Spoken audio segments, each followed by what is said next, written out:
Vamos nos achegar. Vidas, ó Pai, usa teu servo para falar aos nossos corações, que teu Espírito esteja à vontade nesse lugar, meu Pai, em nome de Jesus. Amém.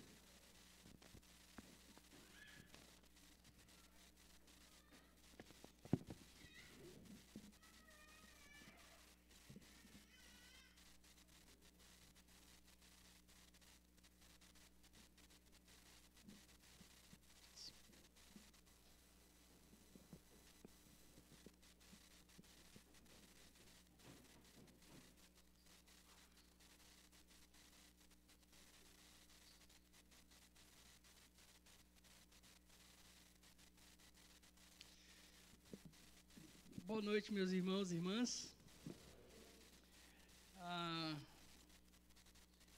Nós chegamos então ao nosso último tempo aqui na conferência, né? Não precisa dizer. Para mim está sendo uma verdadeira alegria, né? Esses 2 dias, né? Quase 2 dias que eu tenho tido o privilégio de estar ao lado dos irmãos e das irmãs, tem sido um refrigério, né? Acho que eu posso colocar dessa maneira porque ver o zelo dos irmãos, ver a vida da igreja se manifestando de modos tão práticos, tão relevantes, né? Tanta gente envolvida em tanta coisa, não de maneira ativista, mas sólida, contínua, constante e transformadora. Ver adultos, né, envolvidos, ver nossos irmãos de cabelos brancos já perseverantes, né, na obra, ver jovens, tantos adolescentes, gente que está viva por Deus, e ver crianças aqui na frente, isso é muito bacana, né? Para mim traduz são sinais de saúde, de vida, e isso anima, né, encoraja. Num Brasil onde, como Pero Vaz de Caminha escreveu na carta, né, que escreveu de volta ao rei de Portugal, ele descrevia a terra como uma terra boa, onde planta dá. E nosso país é assim, né? Ainda hoje o coração do brasileiro é tal como a terra, onde planta dá. E a gente tem visto, infelizmente, muita semente ruim sendo plantada, supostamente em nome de Deus, de suposto evangelho. E a gente tem uma população tão crescente de evangélicos no país, mas nós não vemos isso. Não vemos esse peso sendo traduzido de maneira eficaz, de maneira eficiente na sociedade. Muito se fala sobre o Brasil ser o país do avivamento, né? Nós que vivemos essa geração tão apressada, né, em tirar conclusões, que se autoproclama a geração do avivamento, desconhece as marcas efetivas de um avivamento. Avivamento, historicamente, quando você estuda, né, ao longo das histórias dos avivamentos, começando de Atos 2 até os mais recentes avivamentos do princípio do século XX, existem marcas muito claras para que a gente possa identificar o que é um avivamento. E eu não vejo essas marcas presentes no Brasil. A primeira delas avivamento é um mover do Espírito Santo dentro da igreja, que em primeiro lugar nos leva como cristãos ao arrependimento, ao quebrantamento e de volta a uma obediência à palavra. Então, o primeiro traço clássico do avivamento é um quebrantamento geral no povo de Deus, e esse quebrantamento nos leva à humilhação, ao pedido de perdão, à reconciliação com Deus, à conversão dos nossos maus caminhos, mesmo enquanto crentes, e uma obediência à palavra de Deus. Esse é o primeiro sinal clássico. Como consequência desse primeiro sinal, nós temos aí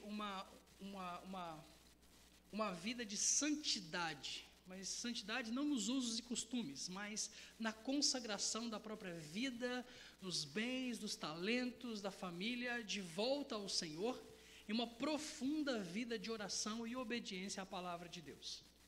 Não adianta, crente começou a orar, se santificar e obedecer, o Espírito Santo vai trazer o terceiro sinal clássico de avivamento, que é missões.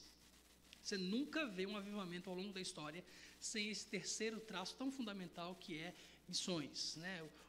A expansão do reino a partir de onde se está até os mais longínquos confins da terra, e que finalmente provoca o quarto sinal clássico de avivamento, que é a transformação social. Você nunca vê um cenário de avivamento em que o mundo lá fora, a sociedade externa à igreja, não seja radicalmente transformada pelos princípios e valores do reino de Deus. Analisa a história dos avivamentos e você vai ver esses 4 sinais sempre presentes lá. Não é o que a gente está vendo no nosso país. O que a gente está tendo no nosso país é, no máximo, colheita. Qual a diferença? Colheita é o mover do Espírito Santo fora da igreja que provoca conversão de almas. Avivamento é o mover dele dentro da igreja, mas eu não tenho percebido, infelizmente, esses 4 sinais. Então, ver uma comunidade, né, como a de vocês aqui, que tem demonstrado, pelo pouco tempo que eu convivi com vocês, parece com alguma coisa, né, com avivamento, né? Avivamento não é animamento, né? A gente pensa em avivamento, a gente já pensa em barulho, não, né? Classicamente não é assim que funciona. Então, quero deixar os irmãos a minha gratidão a Deus, né, e a vocês por serem tão lindos. Vocês são muito legais, são bem bacanas. E minha oração é para que o Senhor continue a usar vocês nas mais diferentes frentes nas quais vocês têm atuado, e que Ele faça próspero o fruto do trabalho das mãos dos irmãos.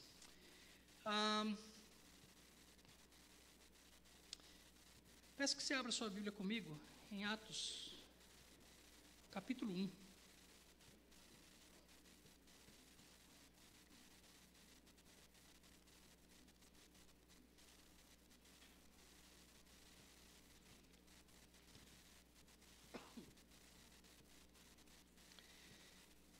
Esse é o segundo volume, né, de Lucas.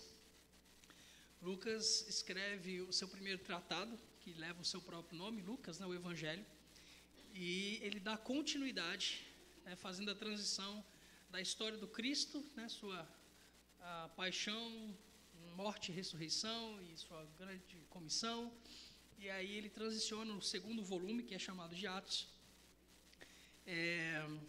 Ele começa a narrar a história da igreja. E é um livro fantástico, eu espero que você já o tenha lido, se não, vale a pena. Eu queria que a gente começasse a ler a partir do verso 6. Então, Atos capítulo 1, versículo 6, diz assim: Então os que estavam reunidos lhe perguntaram: Senhor, será este o tempo em que restaures o reino a Israel? Respondeu-lhes: Não vos compete conhecer tempos ou épocas que o Pai reservou para a sua exclusiva autoridade, mas recebereis poder ao descer sobre vós o Espírito Santo e sereis minhas testemunhas, tanto em Jerusalém como em toda a Judéia e Samaria e até os confins da terra. Vamos orar mais uma vez? Senhor, pedimos que o Senhor ilumine a Tua palavra nos nossos corações e nos dê a graça, Senhor, de mais do que ouvintes, sermos praticantes daquilo que Teu Espírito, pela Tua misericórdia, há de nos falar nessa noite. No nome do Cristo, Filho de Deus, que morreu por nós e ressuscitou para a glória de Deus Pai. Amém.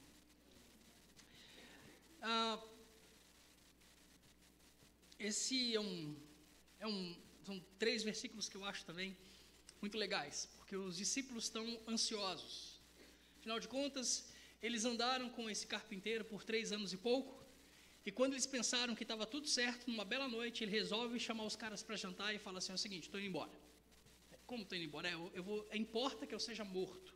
Mas como assim? O Senhor é o Messias prometido, a gente creu no Senhor, o Senhor é o Cristo, Filho de Deus, mas é assim que tem que ser. Eu vou ser entregue, vou ser torturado, vou ser morto, mas relaxa, é assim que tem que acontecer. Fica todo mundo, né, com o maior medaço naquela noite. Você já imagina? Jesus, o seu mestre, o invencível, que cura, que anda sobre a água, multiplica pão, faz o que quer. De repente ele fala: eu vou morrer. Mas de jeito nenhum. Você queimou as pontes atrás de você. Você não tem para onde voltar, né? Como foi citado aqui o verso, agora há pouco, Pedro fala: para quem que a gente vai? A gente não tem mais para quem voltar. A gente vai fazer o quê? A gente deixou tudo, a gente vai te seguir. A gente queimou pontes atrás de nós, não tem como a gente retornar, e a gente não quer fazer isso porque o Senhor tem as palavras de vida eterna. Você botou sua vida naquele negócio. Pedro deixou o seu pequeno negócio, Tiago e João também fizeram a mesma coisa, o André, irmão de Pedro, e cada um dos discípulos. O Mateus, um funcionário público muito bem pago e odiado pela sociedade israelita, ou judaica, ele deixou seu emprego público na coletoria, e cada um tem a sua própria história. Então, a eles aí seguindo esse ermitão, andarilho, esse pregador itinerante que fala como ninguém jamais falou, que prega como ninguém jamais pregou, que cura como ninguém jamais curou, que ressuscita mortos, que cura os enfermos, que liberta os cativos. É o reino de Deus que vem. É o sonho, né, de alguém que é membro de um povo que é oprimido desde o sempre e que agora começa a suspeitar de que aquele homem é de fato o Messias prometido que haveria de livrar Israel e restaurar a glória do reino de Davi. Algo muito interessante a se perceber é que esses meninos estão seguindo Jesus de Nazaré porque essa é a segunda chance da vida deles. Se eles estão trabalhando como estavam trabalhando, no caso dos 4 primeiros, né, com seus respectivos pais, aquilo já queria dizer que eles não tinham sido bons o suficiente, porque é assim que funciona. Você tem 6 anos, você vai para a escola rabínica. Se você se destaca aos 12, você passa por uma seleção e você avança para um nível mais alto em um sistema educacional que te confere, ao final dessa rota, autoridade, status, prestígio político e religioso dentro da sociedade. Se você for realmente bom, aos 21 para 22 anos, você vai ter o privilégio que é descrito pela maneira como as pessoas vão falar de você. Elas vão te ver passando na rua, você é um brilhante estudioso da lei, e elas vão se orgulhar de você, você é da vila delas, e a bênção que eles vão proferir a respeito de você é que você seja coberto pela poeira das sandálias do seu rabino. Ou seja, você conseguiu o privilégio de passar por todos esses estágios tão complexos de estudo da interpretação da lei e dos profetas, para agora ter a honra de seguir um rabino experiente, e a partir do momento em que você vai ganhando a experiência do seu rabino, você lá na frente vai acabar se tornando você também o intérprete da lei, um mestre da lei, um rabino.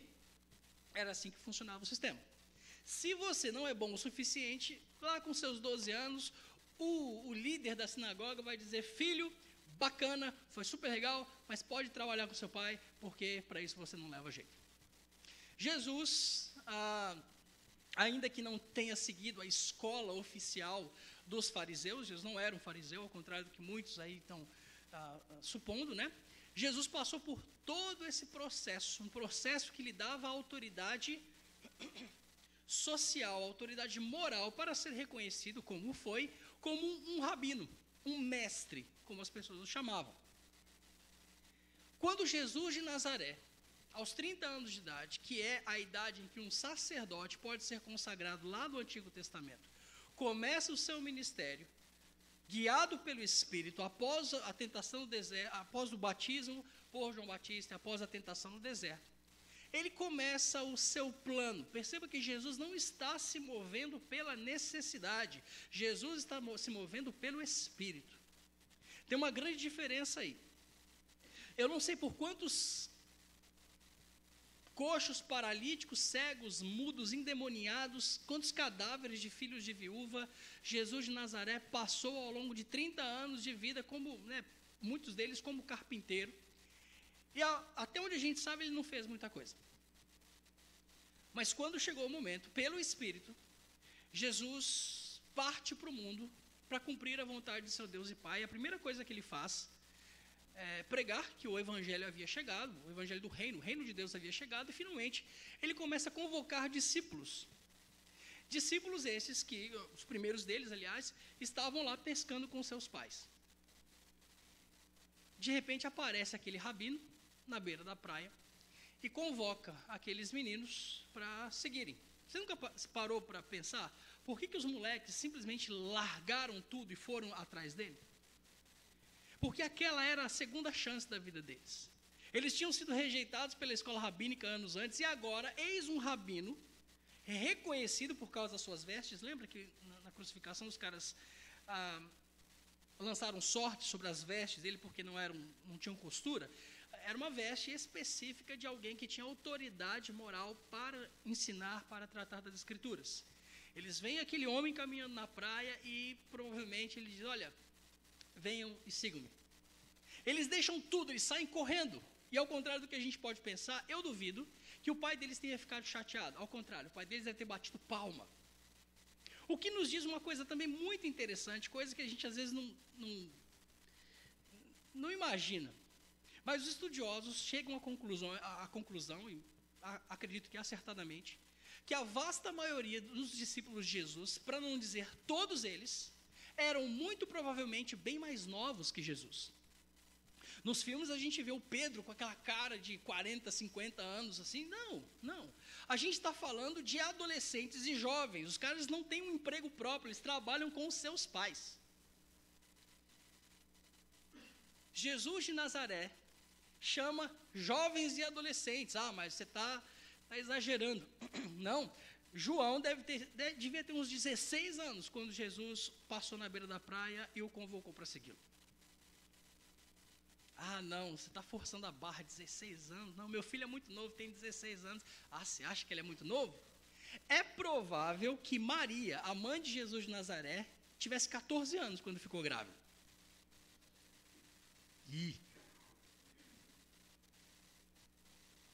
Jesus começa o seu plano investindo numa colheita que é jovem, porque a colheita é sempre jovem. As grandes revoluções do mundo são sempre jovens. Raramente você vê gente dando um golpe de Estado nos seus 60, 70 anos de idade. E quando isso acontece, esse sujeito é um revolucionário desde os seus 16, 17, 20 anos. E claro, esses meninos são cheios de vida. Jesus, ele é estratégico, porque o adolescente, o jovem, esses caras, eles estão procurando uma causa pela qual viver e pela qual morrer. Sim ou não, senhores? É por isso que os caras se metem a jogar Counter-Strike, jogo de tiro. Os caras pulam de bungee jump, asa delta, eles surfam, sei lá. Eles se alistam no exército, enfim. Eles estão procurando alguma coisa com a qual consumirem o fogo da juventude que lhes queima no coração. E aí a gente vê uma juventude se perdendo dentro da igreja hoje, e a gente pensa: nossa, a gente está pegando pesado demais com os meninos, porque eles estão deixando a fé. Não, os meninos estão deixando a fé, não é porque a gente está dando o evangelho difícil demais, é porque a gente está dando o evangelho fácil demais para eles. É porque o evangelho não tem graça. O evangelho que a gente está pregando não tem graça. O evangelho que a gente está pregando não custa. O evangelho que a gente está pregando não vai nos meter em encrencas. O evangelho que a gente está pregando não nos faz ser perseguidos. E desculpa, uma vida sem aventura é uma vida chata para caramba. É ruim. De manhã a gente falava sobre estabilidade. A gente está oferecendo para o jovem tudo aquilo que ele não quer, que é estabilidade. O jovem adolescente, ele quer uma vida de montanha-russa.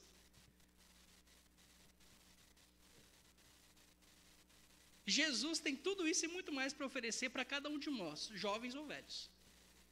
Porque você que passou dos 40, 50, 60 anos, diz para mim que você não gostaria de ter 15, 16, 20 anos e ter a oportunidade de viver aqueles sonhos mais selvagens que você quis viver lá atrás, fazer coisas radicais e extremas para Deus, coisas que você nunca fez porque alguém disse para você que não era problema seu.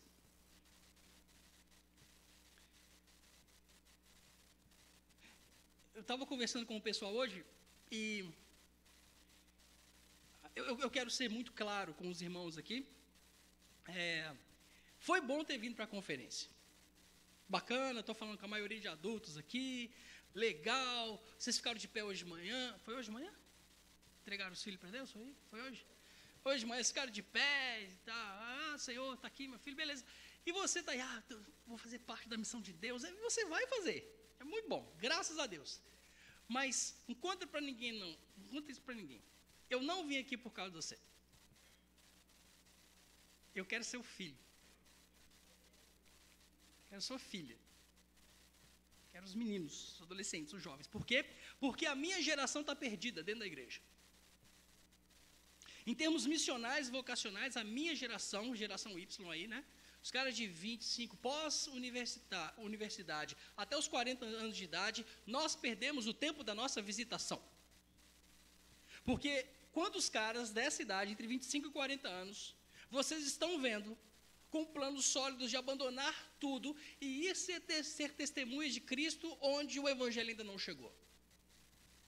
Não é regra, é exceção.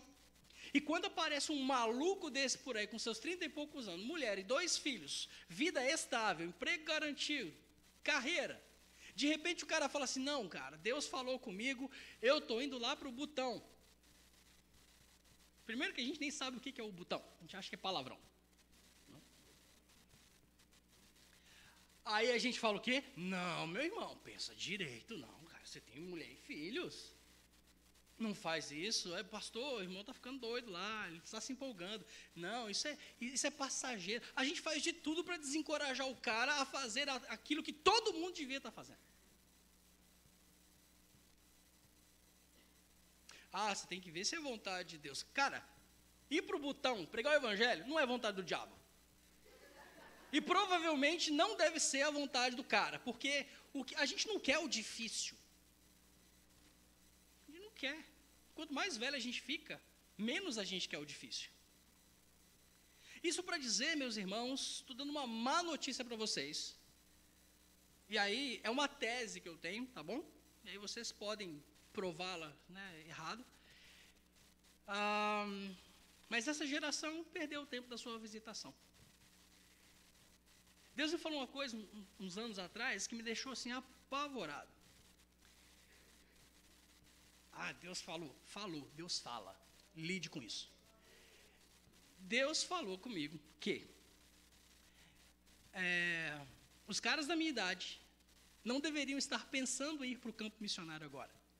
Muita gente da minha idade, da minha geração, deveria ter nascido no campo missionário, deveria ter sido filhos de missionário. Isso só não aconteceu porque os nossos pais foram desobedientes à visão celestial.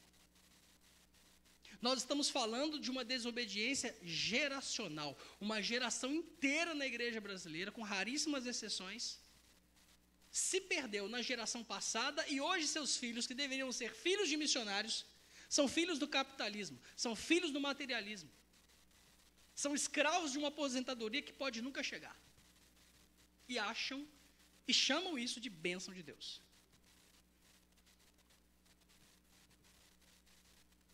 Se você está entre seus 24, 25, 30, 40 anos, pense comigo, no que você está gastando a sua vida? Irmãos, nós estamos atolados, né, em financiamentos, em planos, em carreiras, né?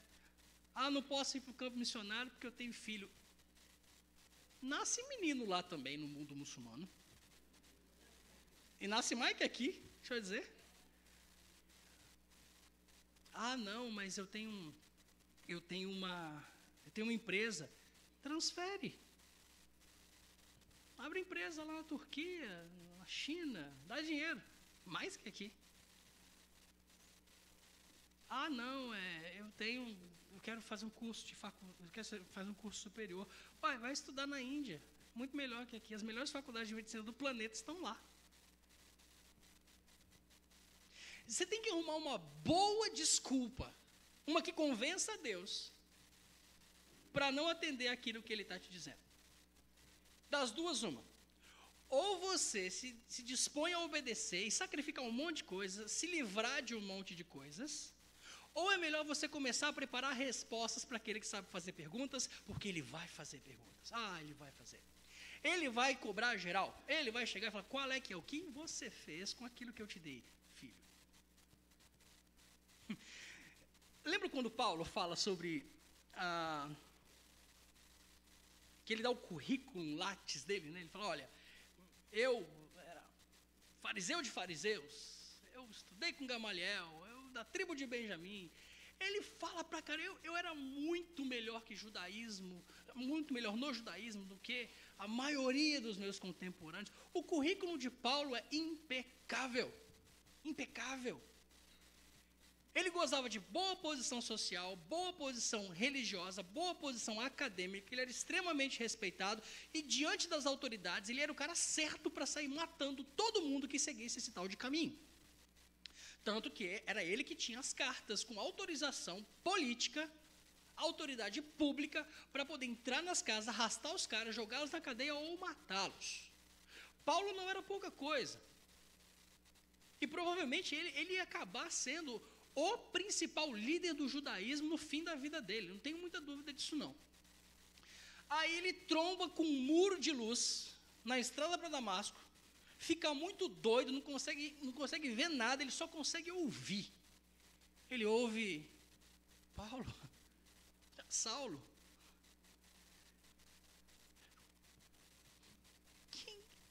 quem você pensa que é? O que você está fazendo, Saulo? Onde é que você está com a cabeça? Quem é você? O que deu na sua cabeça para você tomar a decisão de perseguir a mim? Quem é você? Por que você está fazendo um negócio desse? E tudo que o Saulo, cheio das respostas, consegue fazer agora é perguntas. Ele fala, quem és tu, Senhor? Jesus é breve, ó. Eu sou Jesus de Nazaré, aquele que morreu e ressuscitou. Aquele que ascendeu aos céus e deixou esse monte de gente falando da mensagem, provando que é verdade por meio de sinais e maravilhas, na autoridade do meu nome. Gente essa que você está matando e perseguindo. E quando você faz isso contra ele, você faz isso contra mim. Você tem certeza que você quer fazer isso. O cara está cego, no chão, sendo massacrado por luz santa. E aí ele faz a pergunta certa. O que queres que eu faça, Senhor? Um encontro com Deus gera em nós essas duas perguntas. Pelo menos gerou em Paulo e olha o que aconteceu. Quem é o Senhor? Eu sou Jesus de Nazaré. Quando ele soube quem é que estava falando com ele, que tudo aquilo que ele acreditava era mentira, a pergunta é, eu me rendo. O que o senhor quer que eu faça? Ah, agora estamos conversando. Levanta, entra na cidade, vai à rua direita. Lá vai ter um cara assim, Jesus não pede, Jesus manda. E a partir daí, Saulo é levado pelas mãos, porque ele está cego. 3 dias cego, para ele poder olhar só para dentro. Ele não gosta do que vê. 3º dia, o Senhor Jesus, que é Senhor, ele aparece para Ananias, que é um crente já mais antigo, já é um presbítero, assim. Aí, Ananias, vai lá na rua direita, porque tem um sujeito lá chamado Saulo, ele está orando. Aí você vai impor as mãos sobre ele, orar, e ele vai recuperar a visão. O Ananias sabe mais do que Jesus, porque ele já é experiente. Ah, Senhor, se o senhor soubesse, olha que idiota, se o senhor soubesse quem é esse homem, as coisas que tem feito contra os teus aqui, desde Jerusalém, cara, Ananias está contando para o rei do universo, coisas que o rei do universo não sabe.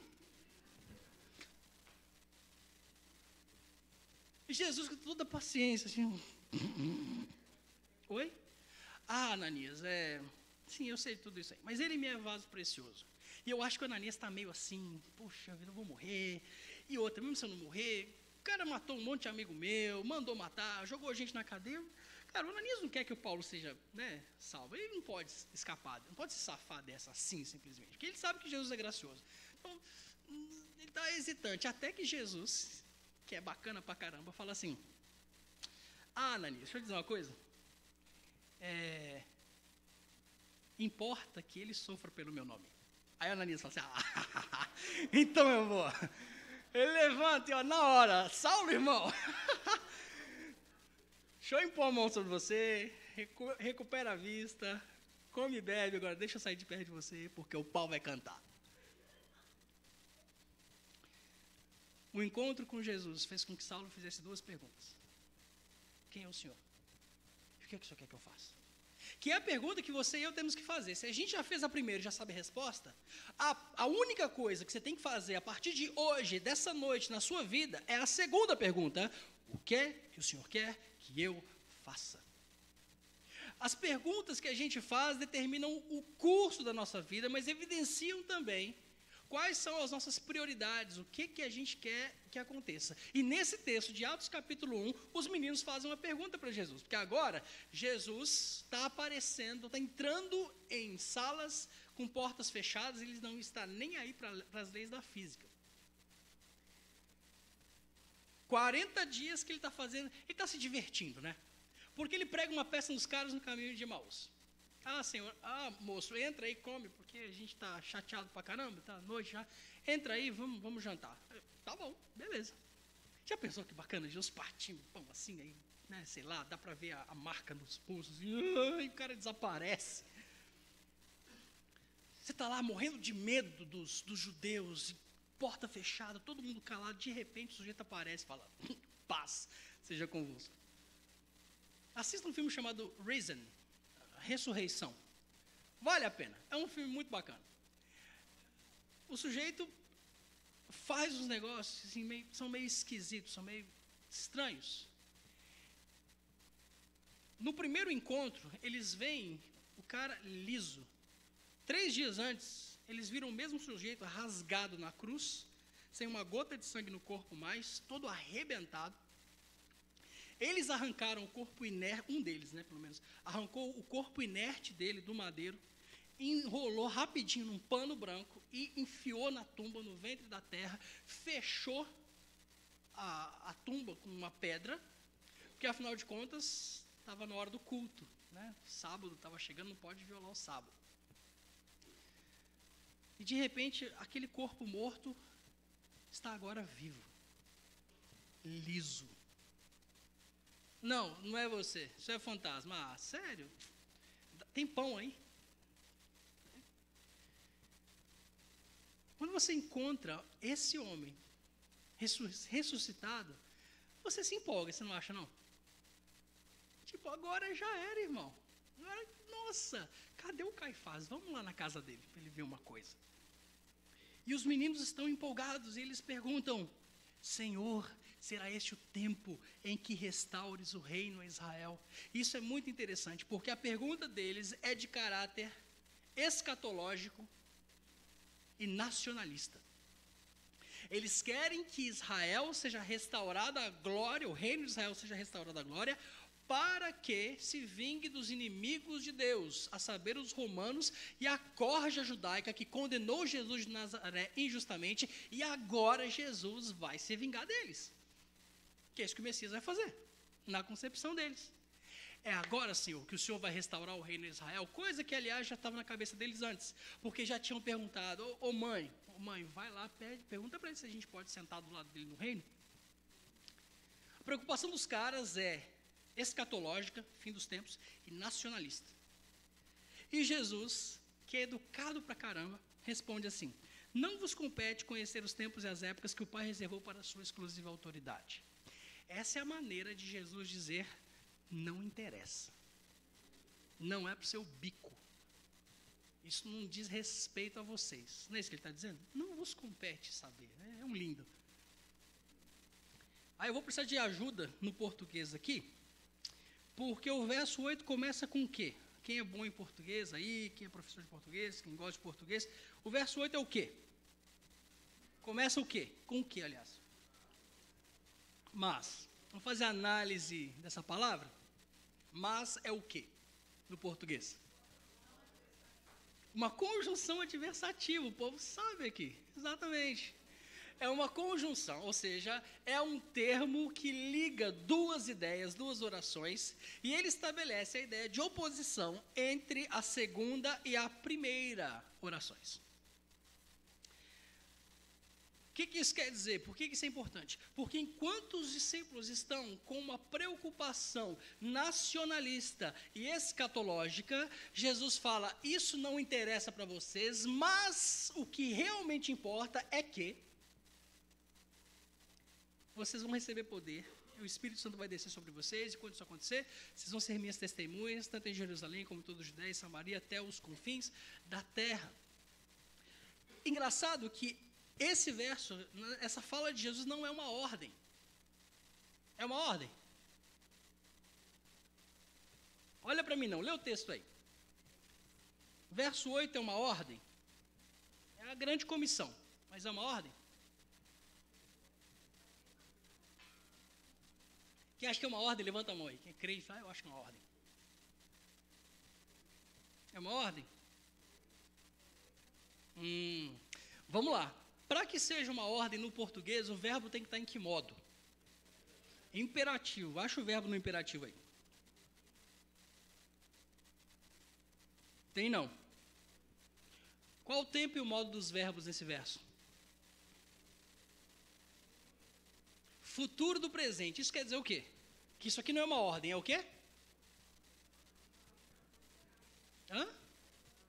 Uma afirmação que vai acontecer? É uma promessa. O que é maravilhoso. Porque o ser testemunhas em Jerusalém, Judéia e Samaria até os confins da terra, não é uma ordem. Mas como assim? Não, não é. Porque a ordem você pode desobedecer. A promessa feita pelo Rei dos Reis vai acontecer, você querendo ou não. Isso é muito bom, porque afinal de contas estamos nós aqui 2000 anos depois, nos confins da terra. Não sei se você já percebeu isso, mas a gente fica longe pra caramba de onde essa promessa foi feita. Nós somos os confins da terra. Lembra? Nós somos gentios. Nós fomos alcançados por essa promessa. A gente foi alcançado pra caramba. 50 milhões de crentes no país me diz alguma coisa. Essa é a parte boa. A parte ruim, entre aspas, é que isso vai acontecer com ou sem a sua participação. Se unir a Deus no que Ele está fazendo não é um favor que você faz ao reino. Se unir a Deus no que Ele está fazendo é a única maneira de dar aos seus dias algum sentido. Permitir que você se una a Ele é um favor que Deus te faz. Atender ao chamado, à ordem missionária de Cristo, não é um benefício que a gente está fazendo a Jesus, como gratidão pelo que Ele fez na cruz, não.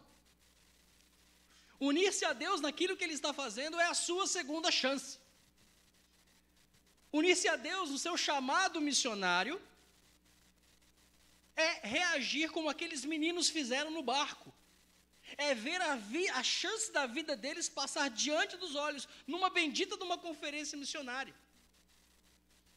É reconhecer que a agenda desse mundo é falida, que as suas ambições são medíocres, que os seus planos mais selvagens são uma piada, e que não podem se comparar à glória que está reservada para você e para mim, caso nós sejamos obedientes à ordem missionária do Cristo.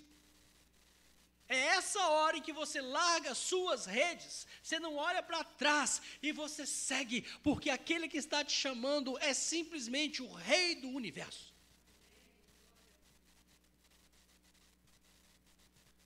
Você tem duas opções: deixar o que você está fazendo e passar anos da sua vida vendo um sujeito andar sobre a água, ressuscitar morto, multiplicar pão, e depois ser cheio do Espírito que Ele mesmo mandou para você fazer as mesmas coisas que Ele fez, e morrer velho e assassinado, como Ele falou que ia acontecer, ou ficar no barco, pescando. Lembra do currículo do Paulo? Ele era o cara. Logo depois que ele descreve o seu currículo, ele fala assim: mas, a despeito de tudo isso que eu tive, que eu era, eu considerei tudo isso como perda. Perda é a palavra que os tradutores bonitinhos da Bíblia para a língua portuguesa usaram para substituir a palavra no grego, que literalmente traduzida quer dizer cocô de vaca, esterco, bosta, sabe? Então vamos ler direito. Eu considerei tudo isso como bosta de vaca. Pode falar bosta aqui, não? Já falou. Ah, mas cocô de vaca, vai. Eu considerei isso como cocô de vaca, para que eu pudesse ganhar o conhecimento de Cristo e ser achado nele. O bacana de Paulo não é que ele está buscando a glória do ministério, ele está buscando o conhecimento de Cristo, que é a coisa mais preciosa que um ser humano pode ter. E ninguém vai conhecer a Cristo melhor do que aquele que está junto com ele, nos campos brancos para a ceifa. Porque se tem uma coisa que Jesus está fazendo, irmão, não é controlar a órbita de Saturno. Ele falou uma vez e acabou, está funcionando até hoje. Se tem uma coisa que ele está fazendo, é indo atrás do perdido. Na Jordânia, um dia eu subi para um terraço lá e fiquei olhando aquelas montanhas assim, e pensando, quanta gente está tendo sonho e visão aqui, quantos muçulmanos estão vendo Jesus em sonhos e visões e aparições, né, físicas mesmo, quantas histórias, milhares de histórias por aí que eu conheço, cara, Jesus está aparecendo. Eu comecei a ficar chateado. Eu falei, pô, Senhor, eu sei que o Senhor gosta mais dos árabes, o Senhor gosta mais dos muçulmanos, porque eu não conheço um brasileiro que tenha se convertido a Cristo por meio de um sonho e uma visão com Jesus. Estou dizendo que não tem, estou dizendo que eu não conheço. Eu não conheço um brasileiro, eu nunca tinha ouvido falar de Jesus, e aí eu tive uma visão com um homem de branco, ferido nas mãos, e o olho dele era tipo sol, e depois eu me converti. Nunca conheci um brasileiro assim. Pode ser que tenha, mas eu não conheço. Então eu perguntei, poxa, Senhor, por quê, né? Por que a gente não está vendo o Senhor? Por que isso não está acontecendo no nosso meio? Eu estava meio chateado.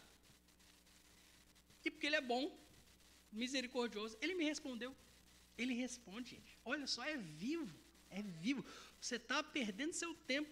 Você entra para orar no quarto, fala, pede, terminou, se levanta e sai.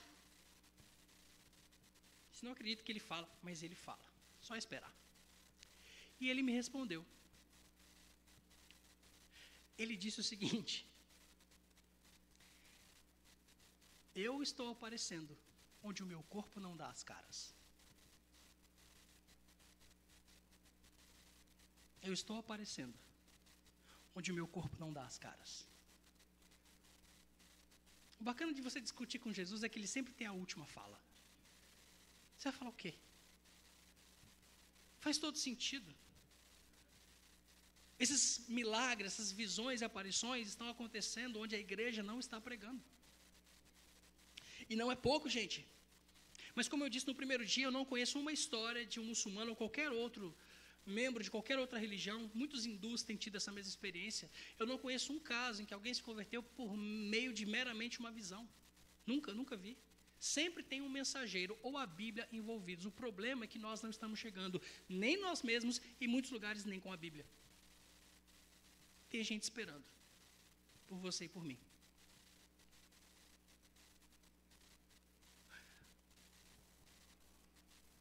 Eu tenho visto crentes, meus irmãos, seguindo o uso que Paulo faz do esterco lá, os caras põem o saco nas costas e saem pela vida, né, catando esterco aqui e ali, acumulando para si títulos, informações e diplomas e conquistas materiais e por aí vai. E nada disso é ilegítimo. Você tem que ser bom pra caramba no que você faz. Tem que ser um estudioso, você tem que ser mesmo, pós, mestrado, doutorado. Beleza. Mas tem que ter um propósito nesse negócio. Tem que ser uma ferramenta, não é? E eu tenho visto um monte de gente, jovens e velhos, vagando pela vida, colocando esterco no saco, nas costas, e pesa, e vai pesando. E o cara, né, vai pesando, e vai caminhando com dificuldade, mas o saco está sendo cheio. E aí no final da caminhada, quando chegar o dia de você se apresentar diante do Cordeiro, ele vai te perguntar: e aí, moço, o que você fez com os talentos que eu te dei? Aí você vai dizer: olha, eu não fiz muita coisa, não, Senhor, mas olha quanto cocô eu juntei para o Senhor.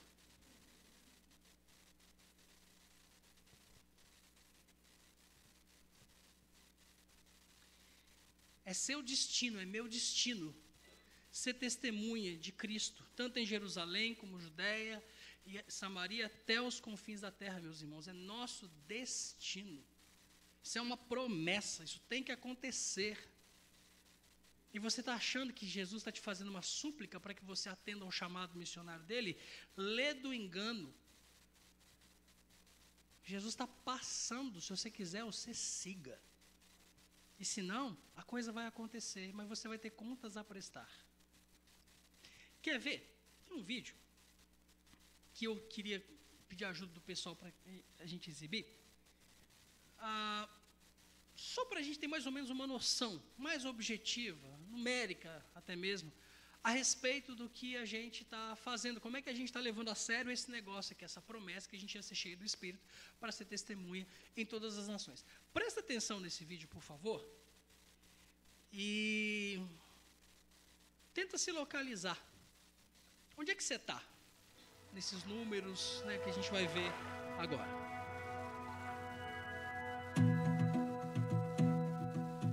Jesus nos disse há 2000 anos atrás que a nossa missão é ir e fazer discípulos de todas as nações. Ele também nos prometeu que só depois que terminarmos a tarefa é que vamos receber a bênção de sua volta. Então, como estamos cumprindo a nossa missão? Para responder, devemos, primeiro, classificar os 7 bilhões de pessoas na Terra hoje em 3 grupos para decidir onde enviar os missionários. Segundo, analisar nossa força missionária. Terceiro, analisar nossa capacidade financeira de enviar esses missionários. Vamos começar com os cristãos. Cerca de 33% da população do mundo poderia identificar-se como cristãos. Nós chamamos este segmento da população Mundo C, C de cristão.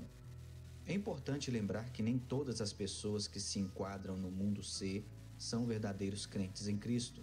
Alguns simplesmente identificam-se como cristãos por causa da tradição dos pais ou porque vivem em um país onde todos são considerados cristãos. No próximo segmento, vemos 38% da população mundial que tem acesso ao Evangelho, mas optou por não seguir a Jesus. Eles têm Bíblias em sua própria língua, igrejas por perto, amigos ou colegas de trabalho que são cristãos, e até acesso a outros recursos cristãos em sua língua. Essas pessoas têm acesso às boas novas, mas não estão seguindo Jesus. Este segmento da população é chamado Mundo B. Isso nos deixa com 29% do mundo. Pouco mais de 1 em cada 4 pessoas neste planeta nunca ouviram falar de Jesus. Eles não têm nenhuma chance de ouvir as boas novas de Jesus Cristo. Eles não têm acesso ao Evangelho. Não existem Bíblias em sua língua. Não existem igrejas, não existem crentes por perto. Nenhuma chance de aprender sobre Jesus. Nós chamamos esses 29% de Mundo A. Agora vamos analisar a força missionária. Apenas 1 em cada 1.800 cristãos no Mundo C decide servir como missionário transcultural. Desta forma, podemos contar 400 mil missionários da população Mundo C. Essa é a nossa força total de missionários transculturais em todo o mundo. Você sabia que 72% de todos os nossos missionários estão indo para o Mundo C? Pois é, a grande maioria dos missionários sendo enviados estão indo para as pessoas do mundo que têm Bíblias e igrejas estabelecidas. 25% dos missionários são enviados para o Mundo B, onde já existe algum tipo de acesso a igrejas e Bíblias. Isso deixa apenas 3% do total da nossa força missionária para alcançar o Mundo A, a parte da população mundial que está sem qualquer chance de ouvir sobre Jesus. 29% da população mundial não tem nenhuma chance de ouvir o Evangelho e ainda estamos enviando apenas 3% de nossos missionários para alcançá-los. Vamos analisar agora nosso poder financeiro. Anualmente, todos os cristãos do Mundo C ganham um total de 42 trilhões de dólares. E juntos, eles ofertam cerca de 700 bilhões de dólares por ano para a causa de Cristo. E isto inclui tudo: organizações cristãs, igrejas, juventude, missões e etc. Você pode fazer a matemática? Menos de 2% da renda cristã está sendo ofertada para a causa de Cristo. Dos 700 bilhões doados a todas as atividades cristãs, apenas 45 bilhões são investidos em missões específicas. Isto é um pouco mais de 6%. Na verdade, há mais dinheiro relatado como roubado da igreja a cada ano do que é doado para missões. Lembra daqueles 400 mil missionários? Temos 45 bilhões de dólares para apoiar a eles e o trabalho transcultural que eles estão fazendo. Mas como exatamente está sendo alocado? Bem, 39 bilhões de dólares vai para o Mundo C a cada ano. 87% do dinheiro de missões está sendo enviado para o mundo cristão, onde há Bíblias e igrejas disponíveis e as pessoas já estão seguindo a Cristo. 5,4 bilhões, ou 12%, vai para o mundo B a cada ano. Aqueles que têm acesso à mensagem do Evangelho, mas o rejeitou. Isso deixa apenas 450 milhões de dólares, ou seja, 1% de todo o dinheiro de missões vai para o mundo A, onde existem os povos menos alcançados do mundo. Para colocar isso em perspectiva, anualmente americanos gastam mais dinheiro em trajes de Halloween para seus animais de estimação do que cristãos enviam ao mundo A para a causa de Cristo. Para resumir, apenas 3% da nossa força missionária, apoiada com apenas 1% de doações missionárias, está saindo para alcançar os 2 bilhões de pessoas que não têm acesso ao Evangelho. 2 bilhões de pessoas ainda estão esperando as boas novas de Jesus Cristo. Então aqui vai uma pergunta para você. O que você vai fazer para mudar isso? Sem querer esculachar, mas como é que a gente canta de todas as tribos, povos e raças, muitos virão te louvar desse jeito aí? Na boa, a gente está falando sério? A gente quer que Deus nos leve a sério? Se a gente sabe o que a gente sabe, e a gente sabe o que a gente sabe pra caramba, e eu vejo o crente fazendo pergunta, como é que Deus pode permitir que tanta gente morra sem ouvir o Evangelho? Eu tenho vontade de bater, não, vontade de rir da pessoa, né? Sério que você vai falar que Deus está deixando o sujeito ir para o inferno sem ouvir o Evangelho? Deus matou o filho dele. E Ele te deu, Ele me deu o privilégio de contar essa história. Sério, como é que a gente canta de todas as tribos, povos e raças, muitos virão te louvar? Como é que a gente canta e recanta, bendito seja o Cordeiro, domingo após domingo? Como é que a gente ora por missões, a gente pede pela salvação dos povos, sendo que a gente muitas vezes está incluído na galera que está fazendo esse tipo de coisa? Como? Eu sei que aqui nessa igreja não, porque essa igreja é uma bênção, mas lá fora tem gente que gasta mais na troca do seu celular do que em missões num ano. Eu sei que aqui isso não acontece, mas lá fora tem gente que gasta mais trocando o seu carro. Tem gente que gasta mais com sapato, com maquiagem, com comida supérflua. Aqui não, mas lá fora eu peço para o pessoal fazer a conta. Quanto você gastou com pizza, açaí, hambúrguer depois do culto ao longo de 52 domingos no ano passado? E quanto você enviou para que o evangelho fosse pregado nos lugares menos alcançados da terra? E lá fora tem um monte de gente que fala, puxa, foi menos. Menos do que eu deveria. Irmão, a gente está tentando construir um pequeno céu na terra, enquanto tem um monte de gente na terra que está indo para o inferno. E o tempo está passando.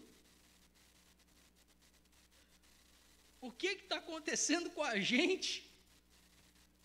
Você se lembra de como é ser perdido? Você se lembra do que é não ter Deus?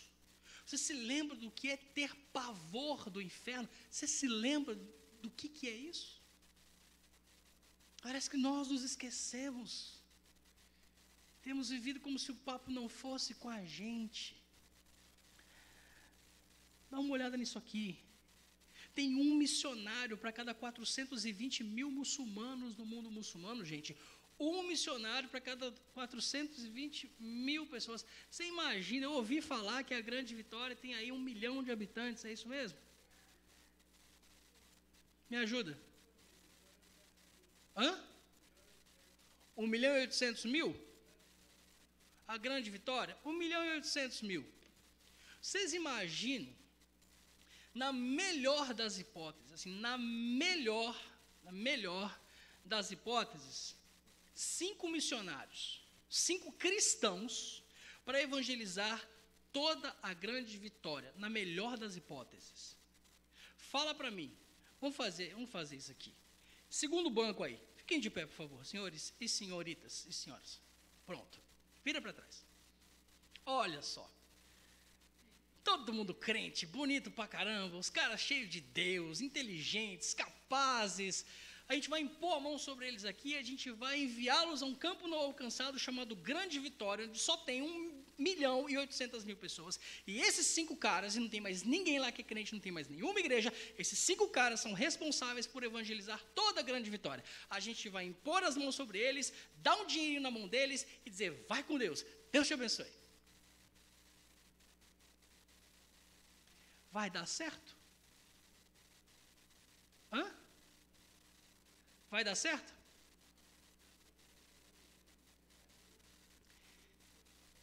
Mas como seria a sua atitude se você soubesse que da ida desses caras depende o alcance da sua família com o Evangelho? Porque a sua família também nunca ouviu falar de Jesus. E se esses caras não chegarem até eles, vão todo mundo morrer e ir para o inferno.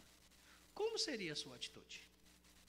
Seu filho vai para o inferno se um desses 5 não chegar até ele, onde quer que ele esteja, em algum momento, ele que faz parte desse 1.800.000 pessoas, ele vai para o inferno se um desses 5 não chegar até ele. O que você faria?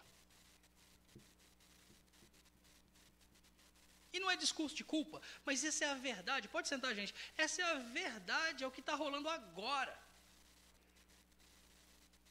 A gente está mandando um missionário proporcionalmente para cada 420.000 muçulmanos. 2% das finanças da igreja, na melhor das hipóteses, é usado para alcançar o maior povo não alcançado de toda a terra. 37.000 muçulmanos morrem a cada 24 horas. A maioria nunca ouviu falar de Jesus, nunca. O que os torna o maior povo não alcançado pelo Evangelho. As boas notícias é que, como eu disse pela manhã, mais muçulmanos vieram a Cristo nos últimos 30 anos do que nos outros 1.470 anos de história do Islã. Os caras estão tendo sonhos e visões, como eu já mencionei.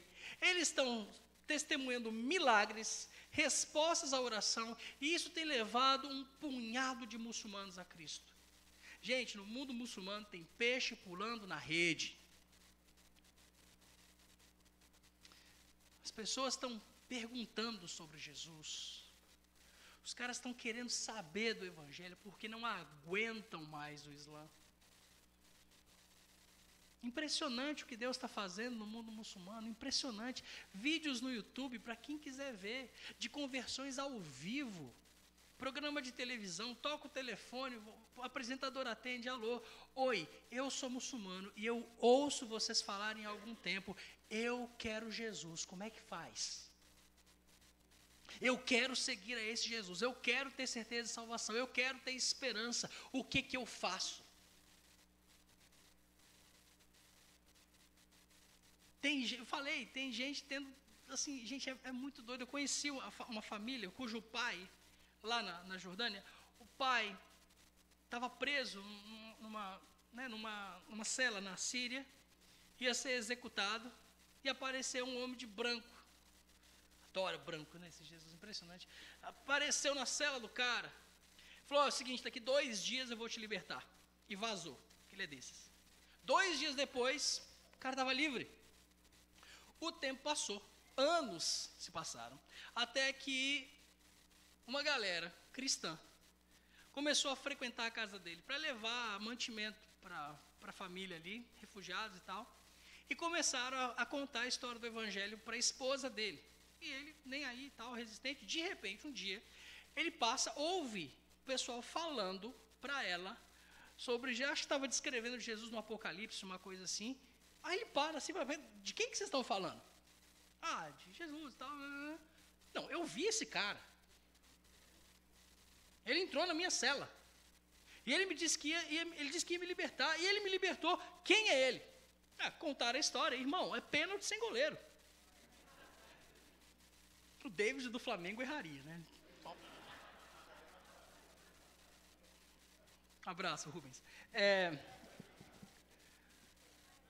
Tem peixe pulando na rede. O cara se converteu, a família toda se converteu. Tem uma história maravilhosa. Aconteceu no Afeganistão, o pessoal do Campus Crusade, né? Cruzado Estudantil para Cristo, eles exibem o filme Jesus, onde quer que eles vão. E tinha uma equipe indo para as montanhas do Afeganistão, tudo muçulmano e tal. Os caras estavam, assim que o Talibã caiu, quase caiu, Os caras foram exibir o filme Jesus numa vila e tal, chegaram, combinaram direitinho, os chefes da vila permitiram, beleza. Todo mundo lá, cai à tarde, montam o telão, projetor, a vila, umas 700 pessoas se aglomeram na frente do telão e solta aquele filme Jesus, o filme de Jesus segundo o Evangelho de Lucas, traduzido para uma renca de línguas por aí. Aí, começou a exibição e tal, Maria, moleque e tal, de repente, já pula, né, Jesus está crescido. Aí, de repente, a galera começa a gritar, aquela loucura, e gritar, a gente batendo no peito, apontando para a tela, gente chorando, criança, aquela coisa toda, e os missionários assim, ih, caramba, já era, né? E o povo desesperado, e falando, gente botando a mão na cabeça, assim, eles tiveram que parar a projeção, porque realmente não ia rolar. Acalmou aquela celeuma toda, e de repente, um dos missionários perguntou, escuta, o que aconteceu? Vocês foram ofendidos por alguma coisa? O que foi? Aí um dos anciãos da vila levanta e fala assim, não, a gente não está ofendido, a gente quer saber o que está acontecendo aqui, porque esse sujeito na tela esteve andando entre nós há 3 dias. Quem é ele?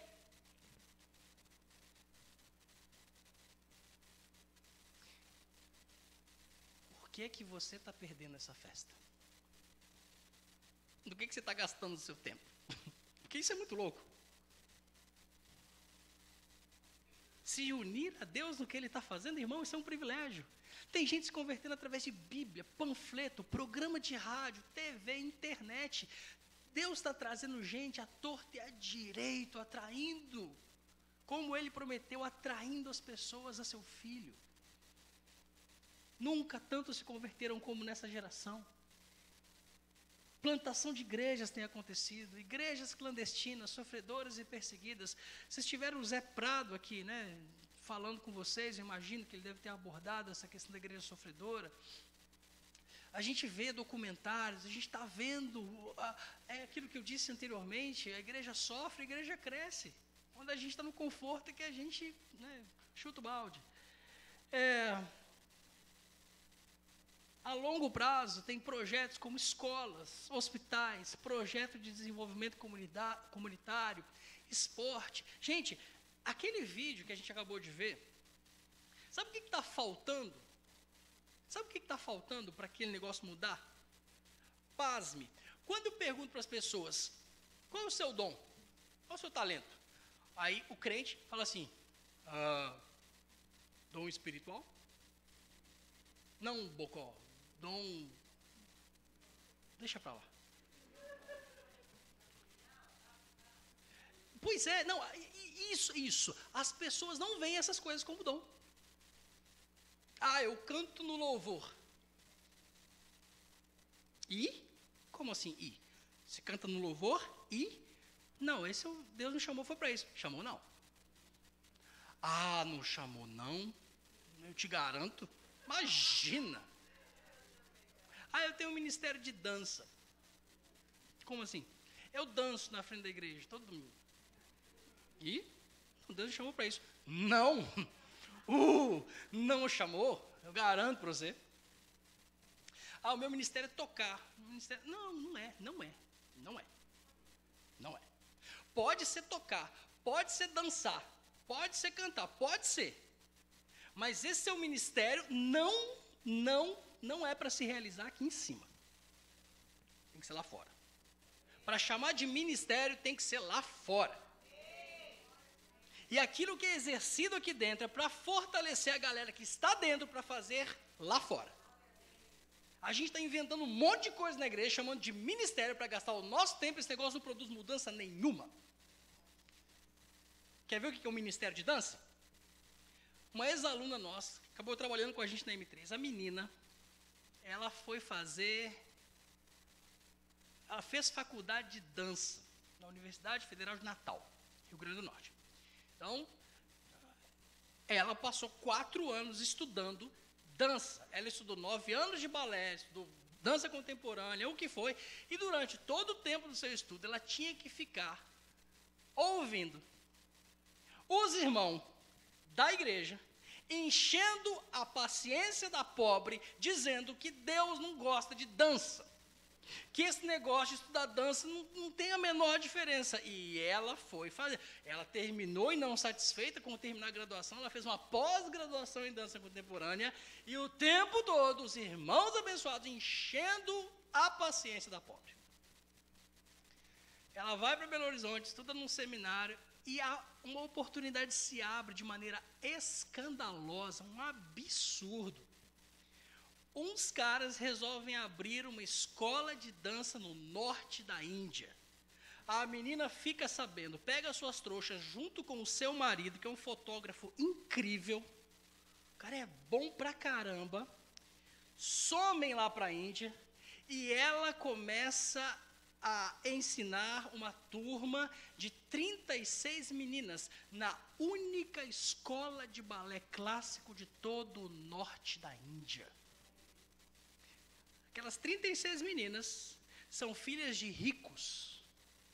Por que isso é importante? Porque na Índia, o evangelho é para pobre. A Índia é o único país do mundo de que se tem notícia em que o número de cristãos está diminuindo. Por quê? Porque na sociedade indiana, nós alvejamos só os pobres. Os ricos, numa sociedade de casta, vê um pobre, vê um Dalit, vê uma casta inferior sendo contaminada por o evangelho, e diz: aquilo lá não é para mim, porque eu não me misturo com essa casta. O que eles fizeram? Eles alvejaram os filhos dos ricos. Antes que ela percebesse, mães daquelas meninas estavam, hindus todas elas, estavam vindo a ela para compartilhar seus problemas no casamento, na família, abrindo seu coração, e começaram a ouvir do evangelho. Por quê? Porque uma menina resolveu estudar dança. Isso é um ministério de dança, irmão. E eu não estou querendo avacalhar a sua dancinha aqui na frente, não estou. Continua. Mas vamos lá. Não? Que não tem? Então avacalhei já.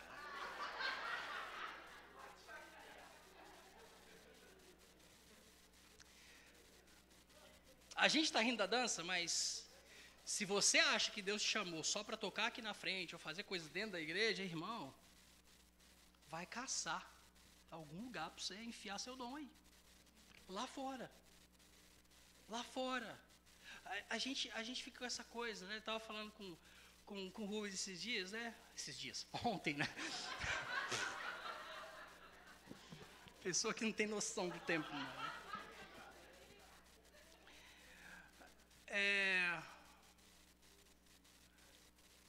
Aqui eu sei que não, né, a mentalidade, geralmente a mentalidade presbiteriana é muito mais aberta para isso, mas no meio evangélico brasileiro, a gente demoniza música que não é gospel. Não pode ouvir música do mundo. Não pode ouvir música do mundo, mas você pode ir no cinema ver um filme de violência, que tem música do mundo. E isso não é pecado. Não, música que não fala de Deus, Deus não gosta. Deus não gosta? Ô irmão, tem muita música gospel que é profana pra caramba. É muito mais legal você ouvir uma aquarela do Brasil, uma bossa nova bacana. A gente não está dialogando com o mundo, a gente fala evangeliquez, o povo não entende o que a gente fala. Pega o seu dom e vai lá para fora mostrar como é que se faz. Você tem que ser bom mesmo, você tem que ser bom pra caramba, vai lá e mostra como se faz. Pega o seu dom, o seu talento. Eu estava falando, né, por que os números estão daquele jeito? É porque a gente acha que dom é segundo as listas do Novo Testamento. Dom é a profecia, o dom é a fé, dom é a cura. Eu não sei se você é sensacionista, desculpa tocar nisso aqui, mas está errado. Tá? Não acabou, não. Não, Deus não faz, mas quem é você para dizer um trem desse? Você é louco?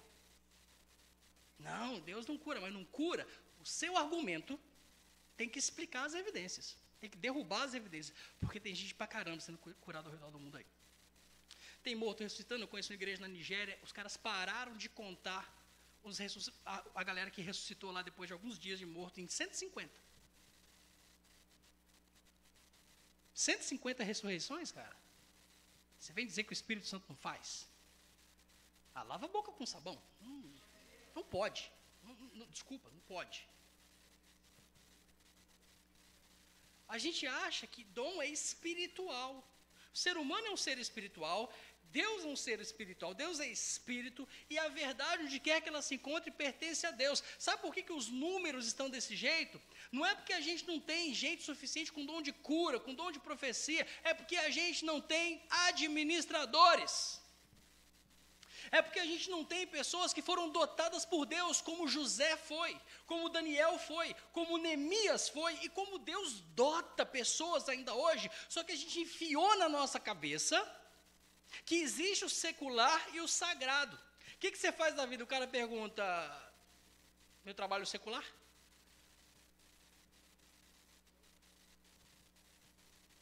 Que parte de o reino de Deus é semelhante a um pouco de fermento que foi escondido numa medida de farinha e levedou toda a massa? A gente não entendeu. Tem que estar misturado, tem que estar dentro, tem que estar na sociedade. Onde quer que seja, e aqui a gente está falando de todas as nações. Vai fazer seu doutorado num país muçulmano, vai fazer seu mestrado num país hindu. Transfere sua empresa para um país budista. Qual o problema? Vai servir. Gente, os filhos das trevas são muito mais dispostos. Os caras metem a mochila nas costas e não estão nem aí. Eles vão viver. E crente fica, ai, vai morrer. Ah, morra! Vá para casa. É bom.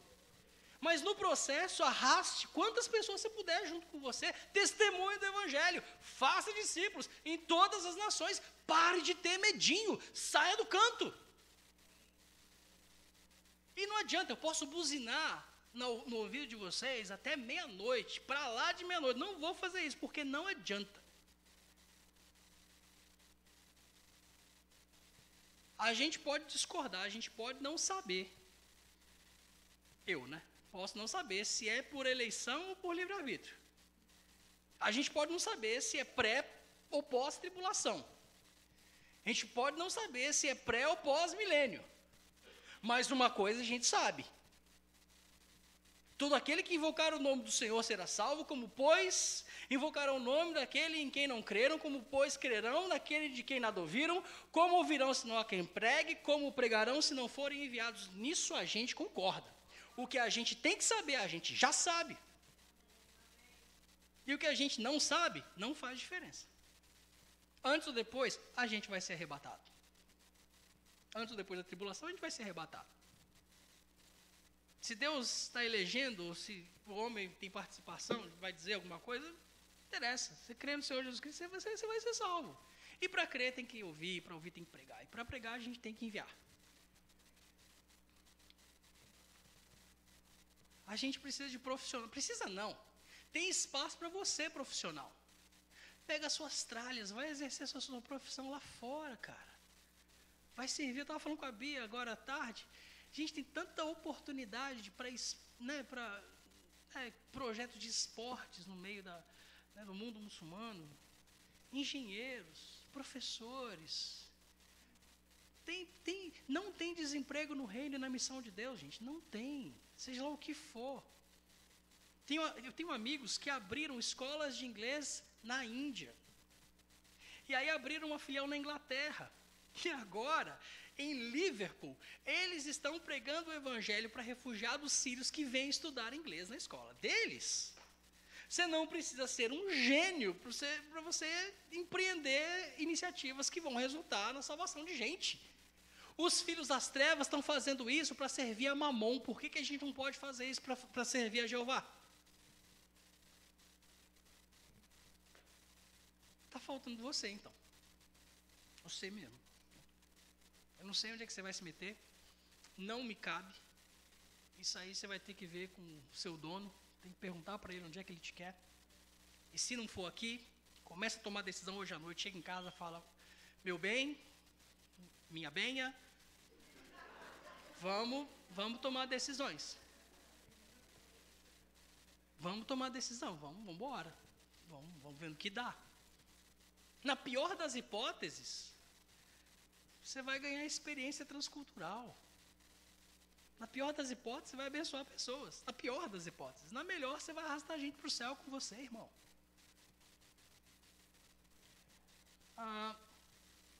por que a gente não está fazendo isso, então, no mundo muçulmano? É porque a gente tem uma falha na compreensão da Bíblia e da missão. Deixa eu te dizer, isso aqui não é um livro teológico, tá bom? A gente acha que é, mas não é. Isso aqui é um livro missiológico. Esse livro conta a história do Deus que partiu atrás do homem perdido, desde o Gênesis. Se você tirar a história da missão de dentro da Bíblia, vai sobrar capa. A gente transformou esse negócio aqui num manual teológico, cujo conhecimento é reservado somente a quem estudou. Isso é bobagem. Isso aqui é, antes de mais nada, um livro que conta a história da missão de Deus. Pensa comigo. Se o homem não tivesse caído e Deus não tivesse partido atrás dele no Éden, não na manjedoura, não na cruz, não no sepulcro, mas no Éden, Gênesis capítulo 3, versos 8 e 9, Deus parte atrás do homem dizendo: onde você está, Adão? Você fez a maior bobagem, mas eu ainda te quero. Onde é que está você? É o primeiro passo de muitos que Deus vai dar por todo o Antigo e Novo Testamento para contar a história do amor dele, da graça redentora manifesta no Calvário, para que ele pudesse comprar para si homens e mulheres de todo o povo, toda raça, toda tribo, toda língua, toda nação. Pensa comigo. Se o homem não tivesse caído, e se Deus não tivesse partido atrás do homem, a Bíblia podia ter só 3 capítulos. Gênesis 1, está tudo bem. Gênesis 2, está tudo bem. Gênesis 3, caiu, a gente sentou no tomate, já era. Passou o tempo. Apocalipse 22, está tudo bem de novo. Então, se não fosse Deus partindo, se o homem não tivesse caído e Deus não tivesse partido atrás do homem, a Bíblia podia ter 3 capítulos. Você concorda comigo? Não tem pecado, não tem queda, não tem missão. Então, Gênesis 1 está tudo bom, Gênesis 2 está tudo bom, Apocalipse 22 está tudo bem. Você concorda comigo? Você concordar, é verdade. Mas se o homem não tivesse caído e Deus não tivesse partido atrás do homem, se não tivesse tido queda, a Bíblia podia ter só 2 capítulos, Gênesis 1 e 2. Apocalipse 22 não precisa existir. Aí você tromba com o pastor Ronildo ali no corredor: filho, você já leu a Bíblia esse ano? 47 vezes, pastor. Tem 2 capítulos. Gênesis 1 e 2. Mas você há de concordar comigo que se o homem não tivesse caído e Deus não tivesse partido atrás dele, a Bíblia não precisava ter capítulo nenhum. Porque a gente estaria em Gênesis 2, andando e conversando com Deus. Afinal de contas, você não precisa de um livro para conhecer alguém com quem você fala face a face. Se isso é verdade, você há de concordar comigo que sem a missão, esse livro não precisa existir. Logo, ele é um livro missiológico. Deus está em missão. Deus partiu atrás do homem ao longo do Antigo Testamento. Jesus, Filho de Deus, se manifesta com uma missão, o Espírito Santo vem e nos enche, funda a igreja com um propósito missionário. O Pai é missionário, o Filho é missionário, o Espírito é missionário, a igreja nasce como resultado da missão. A igreja não tem uma missão, irmãos, a missão tem uma igreja. A missão se manifesta no Éden, a igreja se manifesta em Atos capítulo 2. Quem tem quem? Quem é mais velho? É a missão. A missão tem um instrumento, Deus tem um instrumento chamado igreja que ele vai usar para concluir sua missão. Ponto. A missão não é um departamento da igreja. A missão é a razão pela qual a igreja existe. Aí a gente põe lá, Igreja Batista Missionária. Sério? Vamos lá, Igreja Presbiteriana Missionária. Você quer uma medalha? Quer uma estrelinha no seu caderno? Porque sua igreja missionária. Você já viu alguém botar padaria? Aqui a gente faz pão.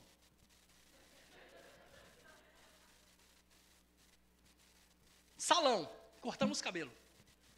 Sério? Igreja missionária. Igreja que não faz missão é qualquer coisa, mas não é igreja.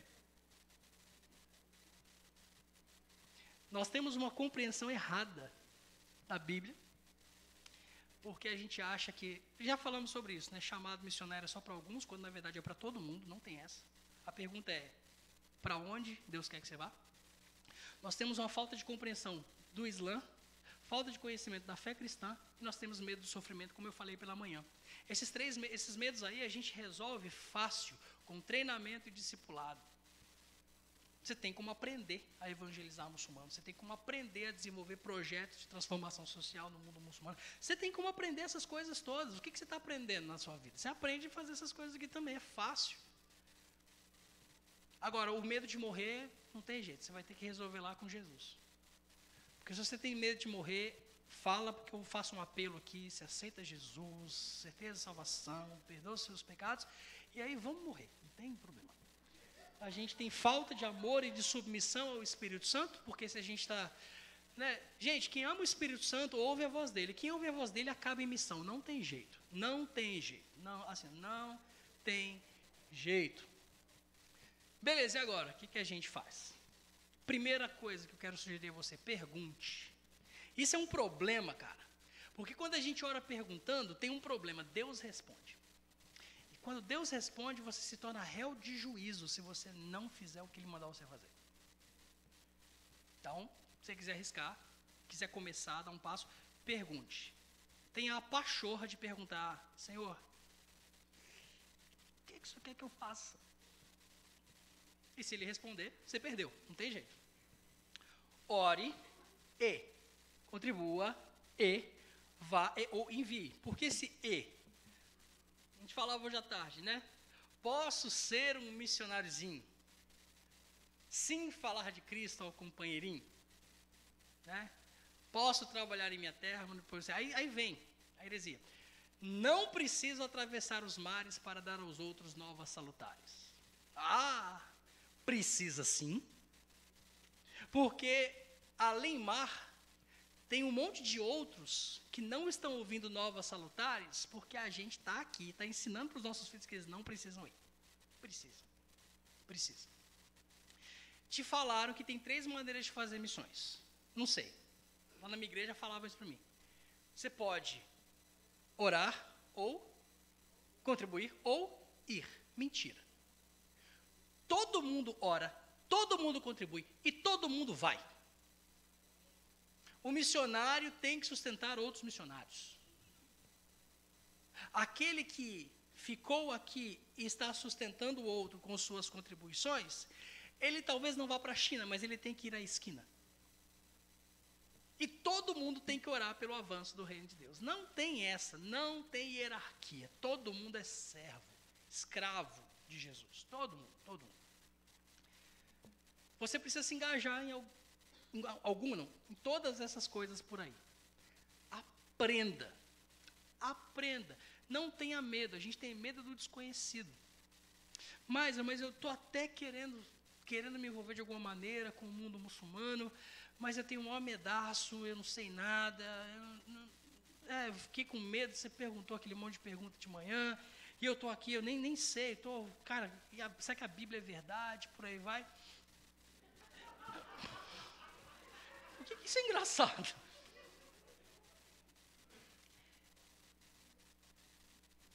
Tecnologia pode ser uma bênção, pode arruinar a sua vida, mas pode ser uma bênção se usada da maneira correta. Então, deixa eu mostrar um dos caminhos. Tem vários, mas esse é um instrumento. É uma das respostas que eu acredito que o Espírito Santo está colocando nas nossas mãos, para que a gente possa resolver alguns desses problemas aí.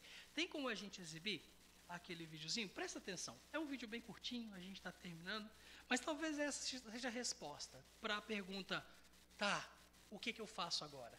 Como é que eu começo? Talvez, só talvez, esse aí possa ser um bom começo. Você é cristão? Seguidor de Jesus? Discípulo de Cristo, sal e luz dessa terra, embaixador do reino. Então, me explica algumas coisas. Onde na sua Bíblia Jesus disse ser Deus? É, isso mesmo. Onde? Porque eu tava lendo a Bíblia. Essa aí, igual a sua. E não achei. Mas se ele é Deus, como nem ele mesmo sabe o dia da sua volta? Jesus nunca afirmou ser Deus, sabia? Como pode ser Deus 3 em 1? Afinal, quantos deuses existem? Até porque, como uma pessoa só é 3, Deus Pai, Deus Filho, Deus Espírito, não seriam então 3 deuses? Então me diz, por que a palavra Trindade não está na Bíblia? Como você sabe então que a Bíblia que você tem hoje é a mesma de 2000 anos atrás? Nesse tempo todo, você realmente acha que ninguém nunca alterou nada? Nadinha? Eu fui visitar a mesquita outro dia e o muçulmano me falou que a Bíblia que nós temos hoje é um livro corrompido. Você sabia que nós não temos nenhum original da Bíblia hoje? Você foi na mesquita? Mas você não é crente? Sou, mas e daí?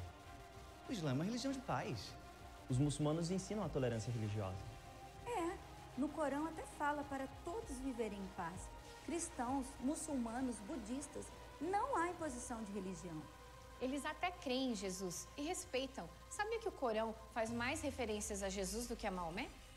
Eles até creem que Jesus vai voltar. Isso é sério? Sim, está escrito no livro sagrado deles. O Islã é a religião que mais cresce no mundo. Você sabia? Essas e outras perguntas, muçulmanos e adeptos de outras religiões fazem a nós cristãos todos os dias. Será que estamos prontos para responder sobre a nossa fé? Talvez agora você pense que não, mas nós temos as respostas. Você conhece a UM3? Não? A UM3, Universidade Missão Mundo Muçulmano, visa treinar cristãos para evangelizar muçulmanos. Esse treinamento é para você, cristão, que sabe do seu papel na grande comissão e que quer levar o evangelho de Cristo aos que menos ouviram em toda a terra. Para isso, a UM3 conta com professores especializados que estão entre os melhores do mundo. O módulo inicial é composto por 4 matérias. A primeira matéria da UM3, Temas e Desafios Islâmicos da Atualidade, tem como objetivo ensinar a origem do Islã, do Corão e de suas doutrinas básicas. A segunda disciplina, Divergências Teológicas Islâmico-Cristãs, apresenta as diferenças entre as duas religiões. A terceira matéria, Apologética Cristã ao Islamismo, ajudará você a defender a sua fé e a responder às críticas levantadas pelos muçulmanos.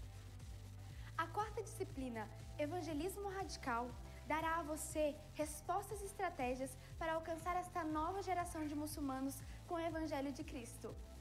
Você pode estudar na UM3 em um de nossos polos de treinamento ao redor do Brasil ou também através do nosso ensino à distância. Há um clamor agora. Participe do que Deus está fazendo nas nações da terra entre o maior povo não alcançado pelo evangelho. Vem estudar com a gente. UM3, treinar a igreja, alcançar muçulmanos, cumprir a missão. Dá uma olhada no site, segue a gente nas redes sociais, tem treinamento disponível, você nunca vai... Tô te falando, satisfação garantida. Se você passar pelas 4 matérias, você nunca mais vai ter medo de evangelizar qualquer muçulmano na sua vida. Ou seu dinheiro de volta. Irmãos,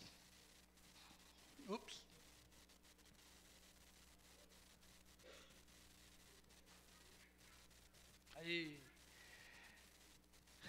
eu queria terminar essa conferência deixando essa frase para você.